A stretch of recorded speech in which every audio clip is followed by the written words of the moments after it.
নমস্কার। Home cook with পুপু চ্যানেলের পক্ষ থেকে সকলকে জানাই নতুন বছরের অনেক শুভেচ্ছা ও অভিনন্দন। নতুন বছর প্রত্যেকের ভালো কাটুক। আর এই বছরের শুরুটা আমরা প্রত্যেকেই ছোটোখাটো ঘুরতে যাওয়া, পিকনিক বা আড্ডার মাধ্যম দিয়েই শুরু করি। তাই আজকে আমি তোমাদের সাথে শেয়ার করছি সন্ধেবেলার আড্ডায় জমে যাওয়ার মতো একটা এগ নুডলসের রেসিপি। তো তার জন্য প্রথমে আমি এখানে নিয়ে নিয়েছি ক্যাপসিকাম, যেটা মাঝখান থেকে চিড়ে নিয়ে ভেতরের অংশগুলোকে ভালো করে ছাড়িয়ে সরু সরু করে কেটে নিচ্ছি। এইবার ছাড়িয়ে নিচ্ছি একটা মিডিয়াম সাইজের গাজর। গাজরের খোসা ছাড়িয়ে এগুলোকেও সরু সরু করে কেটে নিয়ে বেশ কয়েকটা ফ্রেঞ্চ বিনসও আমরা কেটে নিলাম। সাথে কয়েক টুকরো কাঁচা লঙ্কা আর একটা ছোট পেঁয়াজ। আমি এখানে এর বেশি কিছু সবজি ব্যবহার করছি না, তোমরা চাইলে এখানে বাঁধাকপির পাতাটাও দিতে পারো। এইবার একটা কড়াইতে আমি দিয়ে দিলাম বেশ কিছুটা পরিমাণ জল। জলের মধ্যে 1 চামচ নুন আর 1 থেকে 1.5 চামচ সাদা তেল দিয়ে জল গরম হওয়া পর্যন্ত ওয়েট করতে হবে। জল একটু গরম হয়ে গেলেই দিয়ে দিচ্ছি এর মধ্যে নুডলস। নুডলসটা একটু জলের মধ্যে ভিজে নরম হলেই একটা খুন্তির মাধ্যমে ভালো করে এইভাবে চারিদিকে একটু ছড়িয়ে হাই ফ্লেমে 3 থেকে 4 মিনিট ফুটিয়ে নিলেই কিন্তু নুডলসটা একেবারে সিদ্ধ হয়ে যাবে। আর যদি এরকম তেল দিয়ে নুডলস জলের মধ্যে সিদ্ধ করা হয় তাতে কিন্তু ভীষণই ঝরঝরে থাকে। তো এখানে নুডলসটা ফুটে গেছে, আমি এটাকে একটা স্ট্রেনারের মাধ্যমে ছেঁকে নিচ্ছি। এবার কড়াইতে আমি নিয়ে নিচ্ছি আরও কিছুটা পরিমাণ সাদা তেল। তেল গরম হলেই এর মধ্যে আমি দিয়ে দিচ্ছি গাজর আর বিনস। মিডিয়াম টু লো ফ্লেমে 2 থেকে 3 মিনিট এগুলোকে একটু ভেজে নেব। এবার অ্যাড করে দিচ্ছি ক্যাপসিকাম। আবারও 1 থেকে 1.5 মিনিট এটাকেও একইভাবে ভেজে নিতে হবে। এইবার এর মধ্যে কাঁচা লঙ্কা আর পেঁয়াজ দিয়ে 1 থেকে 1.5 মিনিট সামান্য একটু নাড়াচাড়া করে এর ওপর দিয়ে দেব স্বাদ মতো নুন। এবার এটাকে সামান্য নাড়াচাড়া করে 3 মিনিটের জন্য ঢাকা দিয়ে সিদ্ধ করে নেব। দেখতেই পাচ্ছ সবজিগুলো কিন্তু অনেকটা নরম হয়ে গেছে। এবার দিয়ে দিলাম স্বাদ মতো গোলমরিচের গুঁড়ো।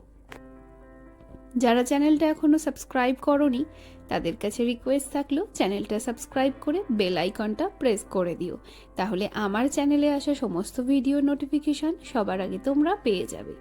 এবার সবজিগুলো একটু সাইড করে এর মধ্যে আমি একটা গোটা ডিম দিয়ে দিলাম, যার মধ্যে 1 চিমটে নুন দিয়ে একটা চপস্টিকের মাধ্যমে এটাকে একটু ঘেটে দিচ্ছি।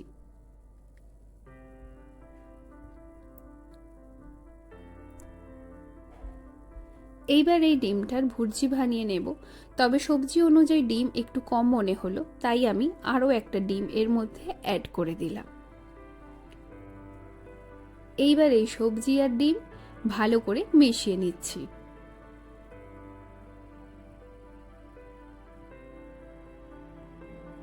এইবার অ্যাড করতে হবে 1 চামচ সয়া সস। এবার এর উপরে দিয়ে দিচ্ছি সিদ্ধ করে রাখা নুডলস। দেখতেই পাচ্ছ নুডলসটা কিন্তু ভীষণই ঝরঝরে হয়েছে, তাই তোমরা যখনই নুডলস সিদ্ধ করবে তখন কিন্তু 1 চামচ জল, 1 চামচ তেল আর একটু নুন অবশ্যই অ্যাড করবে। এতে কিন্তু নুডলস খুব ভালো সিদ্ধ হয় আর বেশ ঝরঝরে থাকে। এইবার একটা খুন্তির মাধ্যমে সব কিছুর সাথে নুডলসটাকে আগে একটু মিক্স করে নিচ্ছি। এবার আরও একটা খুন্তির সাহায্যে এইগুলোকে এইভাবে একটু টস করে নিতে হবে। এই সময় তোমরা অবশ্যই কিন্তু নুনের পরিমাণটা একটু চেক করে নেবে। যদি মনে হয় নুন কম হয়েছে সেক্ষেত্রে সামান্য পরিমাণ নুন এই সময় অ্যাড করে দেবে। আর সব কিছু ভালোভাবে মিশিয়ে নিলে নুনটা কিন্তু চারিদিকে সমানভাবে ছড়িয়ে যাবে।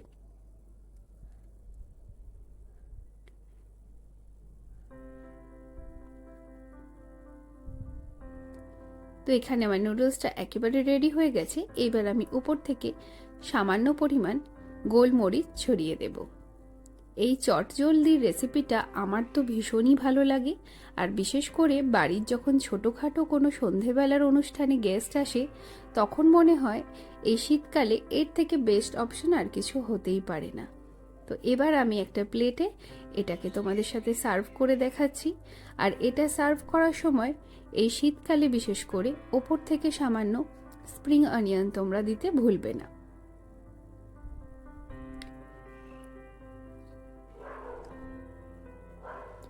এটা এতটাই টেস্টি হয় যে এর সঙ্গে কিন্তু আলাদা করে সসের প্রয়োজনই হয় না।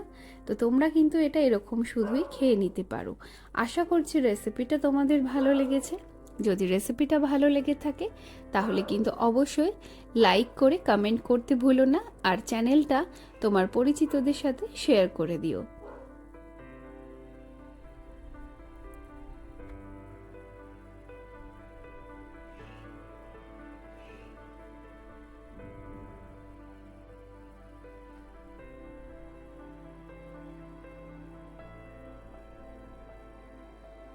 তো এখানে আমার নুডলসটা কিন্তু একেবারে সার্ভ করা রেডি হয়ে গেছে।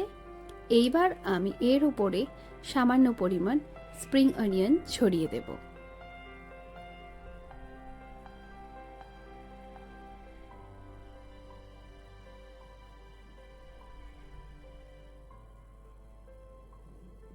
একটা চপস্টিক দিয়ে এটা কিন্তু এইভাবে পরিবেশন করলে দেখতেও কিন্তু একেবারে রেস্টুরেন্টের মতো লাগে। তাহলে রেসিপিটা ট্রাই করে আমাকে কিন্তু জানিও।